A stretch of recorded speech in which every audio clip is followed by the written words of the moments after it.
क्या एसडीएम ज्योति मौर्य अपने पद का निर्वहन ठीक से नहीं कर रही हैं? क्या एसडीएम ज्योति मौर्य पर लगे समस्त आरोपों की जांच उत्तर प्रदेश सरकार को स्वतः संज्ञान लेकर निष्पक्ष न्याय हित में करानी चाहिए?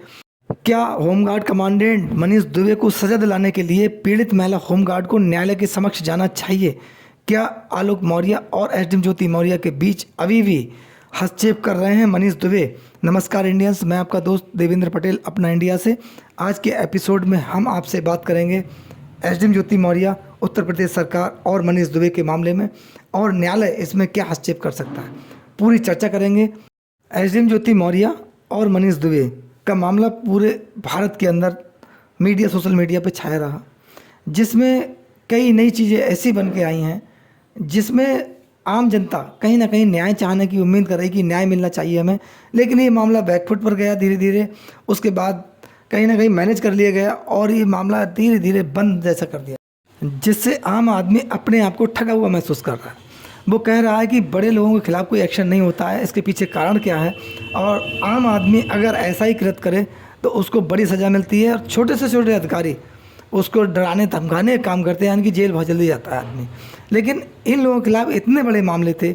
एक महिला होमगार्ड ने यौन शोषण का आरोप लगाया, वो भी होमगार्ड कमांडेंट पर, अपने विभाग के अधिकारी पर, लेकिन जांच भी हुई, जांच में सत्यता पाई गई। जेल जाना तो बहुत बड़ी बात है, वो पद से नहीं हटाए गए आज तक। लोग ये बात जानना चाहते हैं। दूसरा, एसडीएम ज्योति मौर्य पर बहुत बड़े आरोप थे, भ्रष्टाचार के आरोप थे, अवैध धन वसूली के थे, और ये भी आरोप थे कि उनके अवैध प्रेम प्रसंग और अवैध संबंधों का मामला था। ये उनके पति ने आरोप लगाए थे ऐसे। लेकिन इसमें उत्तर प्रदेश सरकार ने क्या किया? सरकार को जनतंत्र है, यहाँ जनता की बात सुननी चाहिए। जनता ने ये बात उठाई भी थी, आवाज़ उठाई, लेकिन सरकार ने इस मामले को मैनेज कर लिया या ब्यूरोक्रेट्स ने मैनेज कर लिया? सरकार ने इसमें कोई एक्शन क्यों नहीं लिया? क्या सरकार स्वतः संज्ञान लेकर इस मामले की जांच निष्पक्ष कराकर दोषी के खिलाफ कार्रवाई कर सकती थी? अगर ये नहीं कहते हम कि एसडीएम ज्योति मौर्य ही दोषी हैं, हो सकता है आलोक मौर्य ने जो एलिगेशन लगाए हैं वो गलत है, लेकिन जो एसडीएम ज्योति मौर्य के जवाब थे स्टार्टिंग में, वो कहीं ना कहीं संदेहपूर्ण थे। क्योंकि संदेह क्यों था उसमें? एसडीएम ज्योति मौर्य ने जो कहा कि मैं कानून लड़ाई लड़ रही हूँ, उन्होंने जो आलोक मौर्य पर ने आरोप लगाए थे एसडीएम ज्योति मौर्य पर, उनकी बातों का कोई जवाब नहीं दिया, बल्कि कहा हम न्यायालय में कहेंगे। तो इससे प्रतीत हुआ मनीष दुबे की एक बार एक आलोक मौर्य की मजाक बनाते हुए वीडियो वायरल हुआ था कि कम पढ़ा लिखा है, इसे पता नहीं है एसडीएम कैसे बनते हैं, कितनी परीक्षाएं होती, इस टाइप के उन्होंने कमेंट्स किए थे। इससे ये लगा कि जो आरोप आलोक मौर्य ने लगाए थे वो सत्य थे, यानी कि जो मीडिया के सामने उन्होंने जो अपने व्हाट्सएप चैट और वीडियोस जो दी थी वो सही थी। इसमें उत्तर प्रदेश सरकार को इन दोनों लोगों की कॉल डिटेल निकलवानी चाहिए थी। एसडीएम ज्योति मौर्य अपने पद पर रहीं, और पद पर रहते हुए उन्होंने कितने भ्रष्टाचार किए, किस किस से किए, उसकी जांच होनी चाहिए ठीक प्रकार से। इनके पास कितनी संपत्ति है, कहाँ कहाँ संपत्ति है, उसका पूरा ब्यौरा जांच के द्वारा इकट्ठा कराना चाहिए था। इनके बैंक अकाउंट जो थे उसमें कितना पैसा कहाँ से आया, कितना जमा है, कब निकाला गया, ये ब्यौरा होना चाहिए। इतने कम समय में इतनी संपत्ति कैसे हासिल हुई? ऐसे ही जांच मनीष दुबे के खिलाफ होनी चाहिए थी। मनीष दुबे के पास कितनी संपत्ति है, वो संपत्ति कहाँ कहाँ है, उनका ब्यौरा होना चाहिए था, लेकिन ऐसा नहीं हुआ। मनीष दुबे की पत्नी तनु पाराशर भी कानून लड़ाई लड़ रही हैं मनीष दुबे के खिलाफ। उन्होंने भी गंभीर आरोप लगाए थे कि इनके अन्य कई महिलाओं से अवैध संबंध हैं।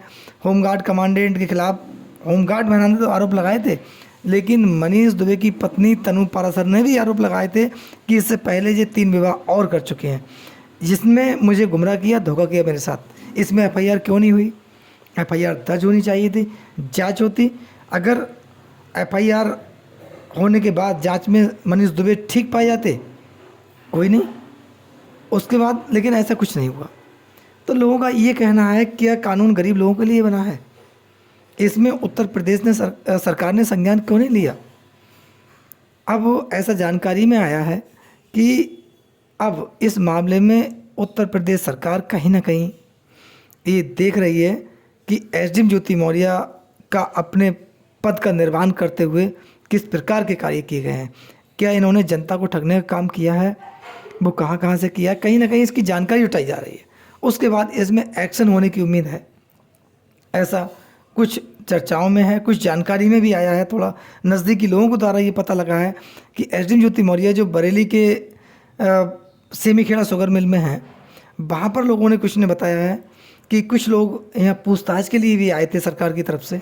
तो इसमें एक अंदर अंदर कहीं ना कहीं सरकार इसमें सख्त होती दिखाई दे रही है, क्योंकि जनता मायूस है। सरकार के पास लिखित प्रार्थना पत्र जा रहे हैं कि इस मामले में क्या हुआ, जांच हुई नहीं हुई, क्यों नहीं हुई इसमें।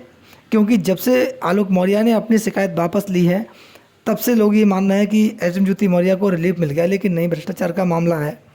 और भ्रष्टाचार का मामले में सरकार ने तुरंत संज्ञान नहीं लिया, उसके पीछे कारण क्या है, लेकिन अब इनके खिलाफ साक्ष्य जुटाए जा रहे हैं। अगर इन्होंने कृत्य किए हैं तब इनके खिलाफ एक्शन होगा।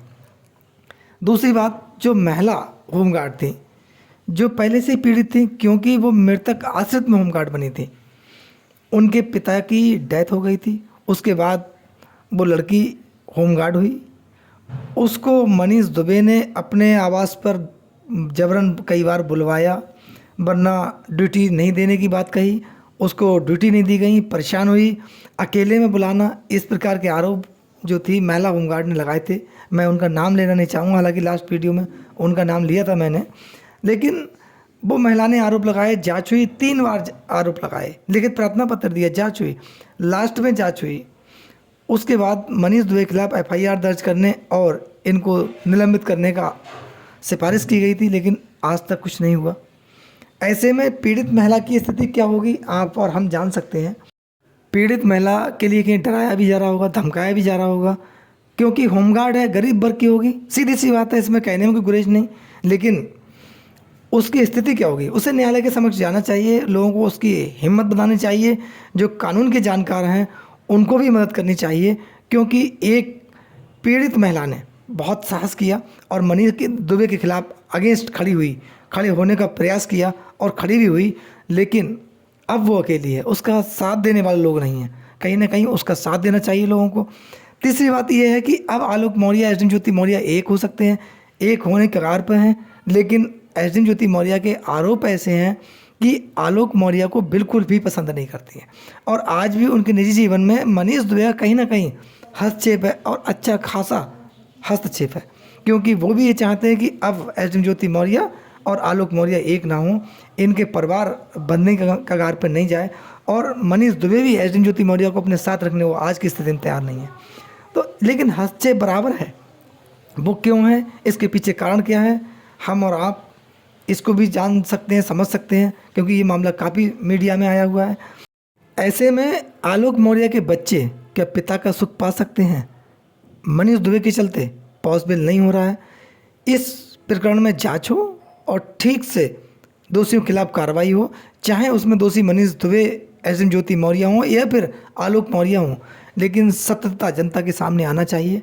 दोस्तों, एक मामला और था, पाकिस्तान से आई अवैध तरीके से इंडिया में महिला सीमा हैदर का, जिसमें भी काफ़ी जांच हुई, पूछताछ हुई, लेकिन निष्कर्ष जनता के सामने नहीं आया। इसमें भी सरकार ने जनता को संतुष्ट नहीं किया। इस विषय पर भी हम आपसे नेक्स्ट वीडियो में चर्चा करेंगे। आप अपनी राय हमें ज़रूर दें। आपके प्यार और सहयोग के लिए आपका बहुत बहुत धन्यवाद। नमस्कार, जय हिंद, जय भारत।